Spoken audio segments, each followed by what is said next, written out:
и добре дошли в канала ми. Аз съм Гери и днес ще си говорим какво е да живееш в Турция. Ще ви представя както трудностите, които лично съм изпитала, така и позитивите, които намирам, че отличават по някакъв начин града от живота ми в София. Имайте предвид, че това не е обективно. Ще ви представя моите си гледни точки и възгледи за това, кое е минус, кое е плюс и ще бъде спрямо моя опит. В предишното видео ви показах повече туристическата перспектива на нещата, докато сега ще изместим погледа на това дългосрочно какво представлява живота там. Така, нека да започваме. В Турция има интересно правило 90 от 180. Какво ще рече това? Става въпрос за дните, които имате право да пребивавате там. 90 дена от 180, това грубо са 3 месеца на фона на 6 месеца време. Вече вие може да преценявате как да си ги разпределяте. Но това е един максимум, който като го изхабите, после трябва да излезете от държавата за толкова време, колкото сте седяли в нея, за да ви се натрупат нови дни. Друго интересно нещо, нали, защото Турция не е единствената държава, която налага рестрикция на това колко време да се седи в нея. Ние с държавите, които са част от Европейския съюз, може би въобще не се и замисляме за това. Аз лично преди съм живяла в Париж, даже не ми е минавало през ума, че има такова нещо като резидентски карти. Ние тук си свикнахме да сме си граждани на Европа, което е супер, но нали, не за навсякъде е така. Да се върна на темата.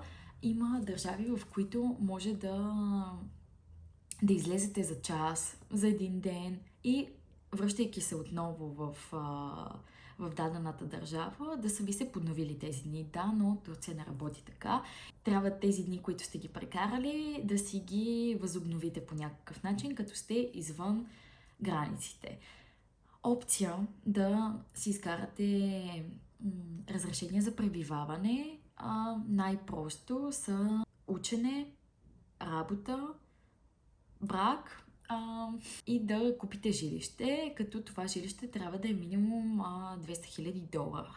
Преди няколко години беше 70, така много интензивно започна да се инвестира в покупка на недвижими имоти и то най-вече от арабските държави, от щатите. Преди имаше и критерии, който е чисто за туристи.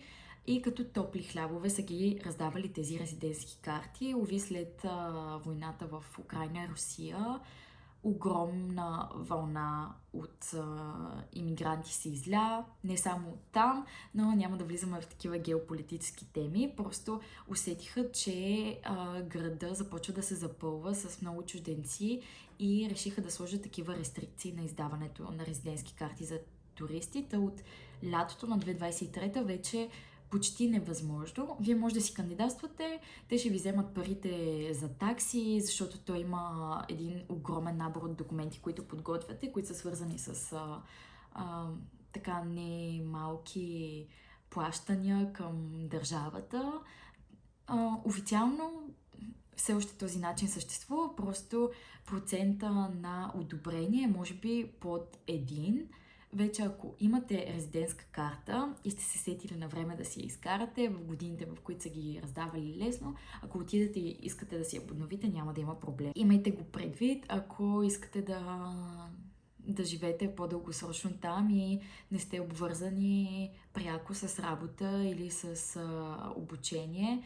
Доста е сложно, но пък смятам, че 3 месеца така са много добър период, просто да видите какво е, да си вземете от позитивите на държавата. Колкото повече седите, толкова тежко някак си става, толкова повече се сблъсквате с трудности, ще стигнем и до там в следващите точки. И въпреки това има доста голяма общност от чужденци, която се е създала специално в Истанбул. Честно казано, в другите градове в Турция не мисля, че е така.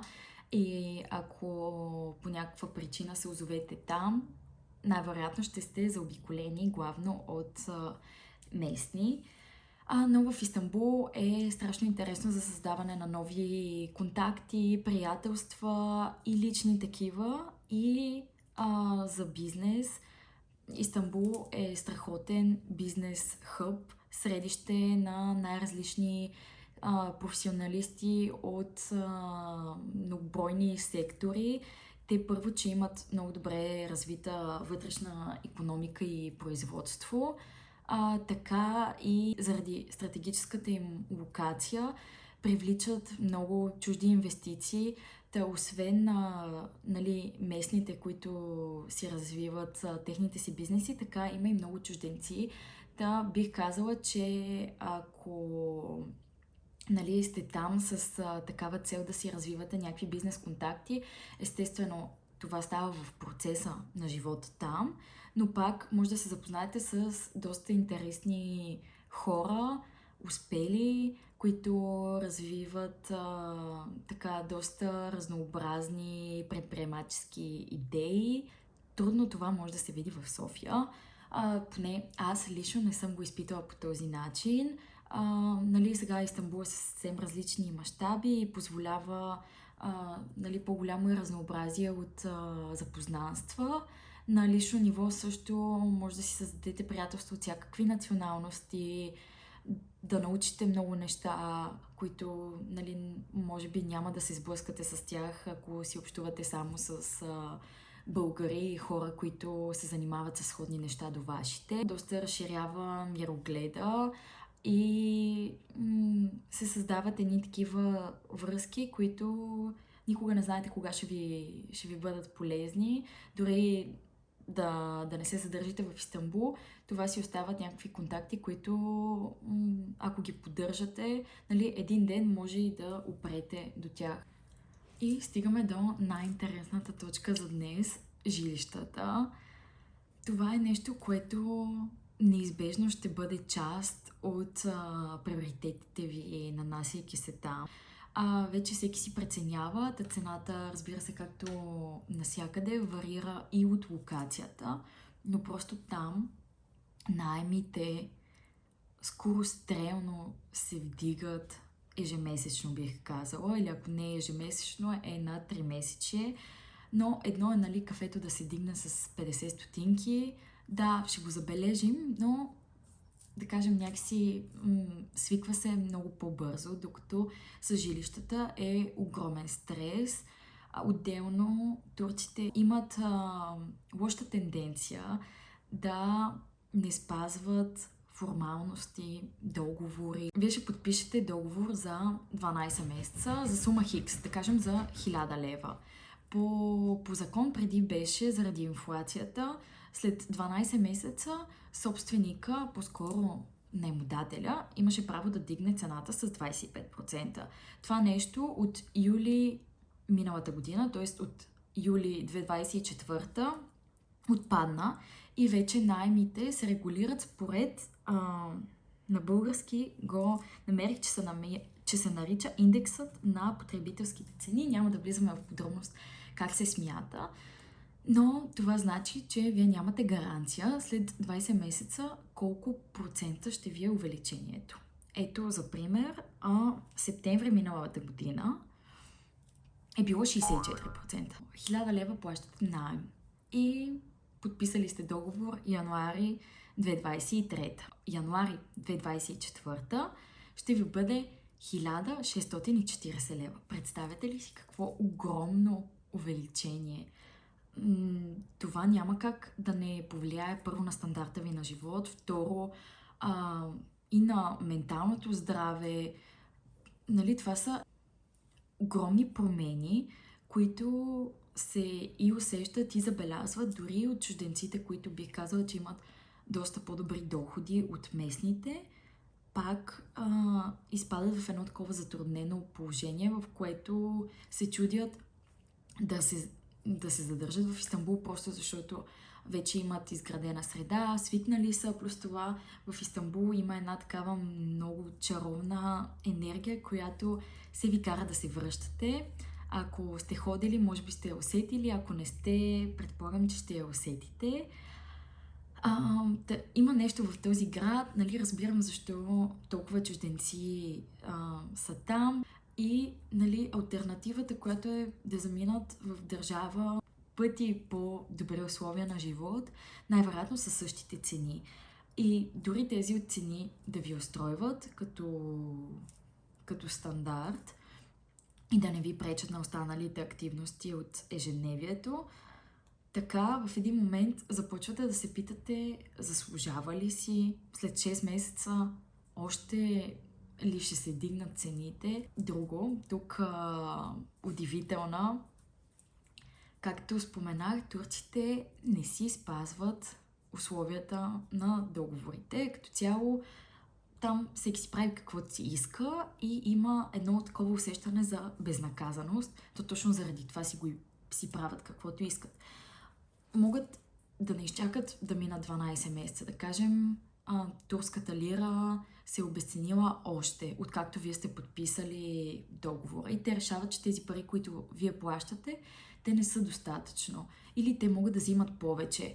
И така ще ви извъртат ръцете, че или ще трябва предсрочно, неофициално да започнете да им плащате повече, без въобще да сте достигнали до тези 12 месеца от договора ви, или просто ще ви накарат да се изнесете. Най-вероятно това вече до такава степен ще са стигнали в изнудване, в заплахи.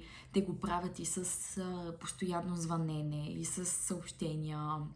Ще ви слагат някакви неща на вратата. Стига, аз съм го изпитвала на мой гръб, така че, повярвайте ми, нали, не са някакви истории развален телефон, най-накрая до мен да е стигнало нещо преувеличено.